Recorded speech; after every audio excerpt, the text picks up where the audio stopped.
Shalom Ouvracha. Un jour, un ours affamé était en train de marcher dans la forêt à la recherche de nourriture.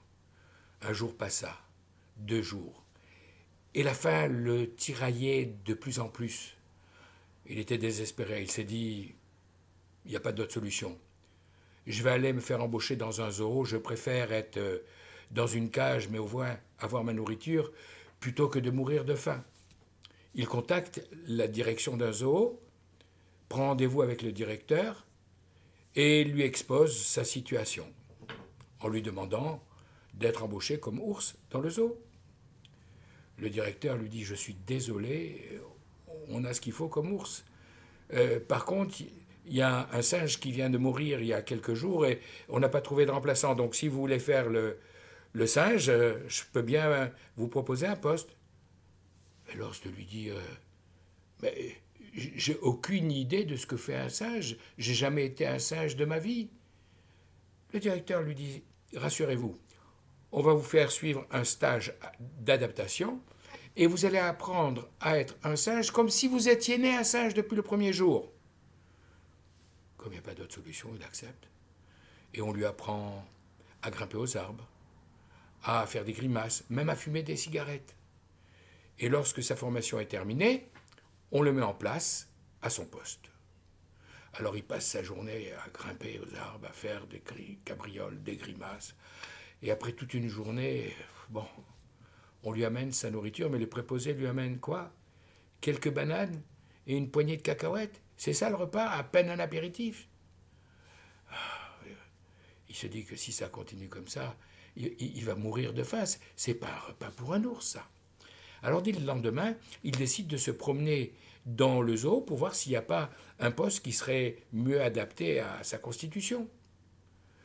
Et au détour d'une allée, il voit une grande cage avec une pancarte où il est écrit « Doubim », ours. Il se dit « Je vais trouver quelque chose de mieux adapté ». Il s'y rend et il s'adresse à celui qui voit en face de lui en lui disant « Alors c'est la cage des ours ici ». Et il s'aperçoit que dans un coin, il y a un tas de nourriture. La salive monte à sa bouche, il en a l'eau à la bouche. Et il dit vous devez vous régaler avec toute cette nourriture, mais pourquoi vous ne la mangez pas? Et l'autre de lui dire je vais te dire la vérité. En fait, moi je suis un singe. Et il y a un an, je me suis trouvé dans une telle situation dans la forêt sans avoir de quoi manger que je suis venu ici au zoo proposer mes services pour me faire embaucher comme singe. Et là, le directeur m'a dit désolé, singe, on a. Mais par contre, on n'a pas d'ours en ce moment, donc si vous voulez le poste d'ours, et comme je devais manger, alors j'ai accepté. Mais tu imagines que la quantité énorme de nourriture que l'on m'apporte chaque jour, j'en ai pas besoin, c'est pour ça qu'il reste tout ça. L'ours dit, mais c'est extraordinaire, j'ai une idée. On va prendre rendez-vous, on va aller voir le directeur et on va lui demander de changer de poste.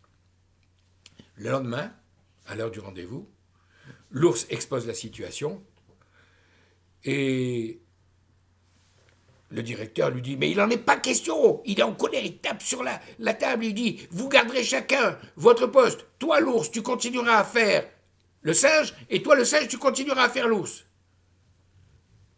Et l'ours dit, mais je ne comprends pas, mais écoutez, monsieur le directeur, vous êtes un âne. Il dit exactement. Et je vais raconter la vérité. Il y a 2 ans, j'ai été confronté à une situation économique terrible. Je suis un âne. Et je suis venu à ce zoo pour me faire embaucher comme âne. Mais on m'a dit, un âne, on a déjà.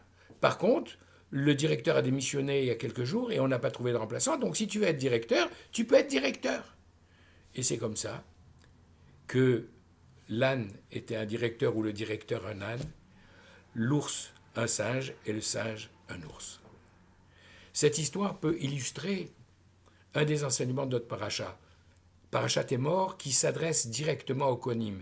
Dis aux Kohanim et tu leur diras à eux qui sont prêtres que même si dans les Pirkei Avot, les maximes de nos pères que nous lisons actuellement, nous disons Kol Israël yesh lahem chelek leolam haba, tout juif, tout Israël a droit à une part dans le monde futur. D'ailleurs, on dit Kol, Kaf, Lamed et Israël Yud, qui soit Kohen, qui soit Lévi qu'il soit Israël simple juif. Chacun a un droit à une part. C'est peut-être pas la même, en fonction de ce qu'il aura fait sur cette terre, mais tout le monde a droit à une part. Par contre, ce qu'il faut savoir, c'est que chacun d'entre nous a une mission bien particulière, pour laquelle Dieu lui a accordé les capacités et les outils pour remplir sa mission. Un simple juif peut se marier avec n'importe quelle femme à condition qu'elle soit juive, veuve, divorcée, même convertie, ou encore même la fille d'une femme juive qu'il a eue avec un non-juif. Par contre, un Cohen simple, s'il peut se marier avec une veuve, il n'aura pas le droit de se marier ni avec une divorcée, ni avec une convertie, ni avec la fille d'une juive qu'il a eue à l'extérieur de notre peuple. Et quant au Cohen Gadol, lui, c'est encore plus strict. Il n'aura le droit d'épouser ni une veuve, ni une divorcée, ni aucune des autres femmes que nous avons rappelées. De la même manière, un simple juif n'aura pas le droit de travailler dans le temple pour faire les activités qui reviennent au Cohen, l'aspersion du sang, brûler les sacrifices, etc.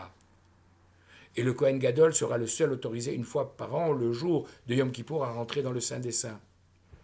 Un Cohen simple pourra faire ces travaux que nous avons cités, mais à condition de ne pas avoir de défaut. S'il a un défaut physique, il ne pourra pas servir au temple. Par contre, il pourra manger les nourritures consacrées qui ne seront pas permises aux simples juifs. Chacun d'entre nous a une mission. Chacun de nous a un rôle à remplir. Il a des droits et des devoirs. Nous aimerions peut-être être Cohen aussi, pour monter le premier à la Torah, pour pouvoir lever nos mains, pour bénir le peuple d'Israël. Mais Akadosh Baruch Hu, dans sa sagesse, a donné à chacun d'entre nous la mission qui lui convient et les capacités pour le faire. Alors, n'essayons pas d'être quelqu'un d'autre que celui que nous devons être. Nous ne devons pas essayer d'être Moshe Rabbeinu, encore que chacun d'entre nous a reçu une étincelle de sa Neshama en nous pour justement être capable de recevoir l'enseignement qu'il a reçu au Mont Sinaï et qu'il a transmis de génération en génération jusqu'à nous. Après 120 ans, on ne nous demandera pas pourquoi tu n'as pas été Moshe Rabbeinu, on nous demandera pourquoi tu n'as pas été toi. C'est ça l'enseignement de cette paracha au début, dans laquelle, dès le 8e verset, on nous dira Veki dashto, à propos du Kohen, tu le tiendras pour saint, tu le considéreras comme consacré, qui est lechem Elohav ou makriv, parce qu'il offre en sacrifice le pain, la nourriture, les sacrifices qui sont effectués au temple de Jérusalem pour l'Éternel, pour ton Dieu, kadosh yeh lach, et il sera saint pour toi. Comprenons quelle est notre mission, remplissons-la, essayons d'être nous-mêmes et de ne pas singer les autres. Chodesh Tov Mevorach, Shabbat Shalom, Vechol Tov.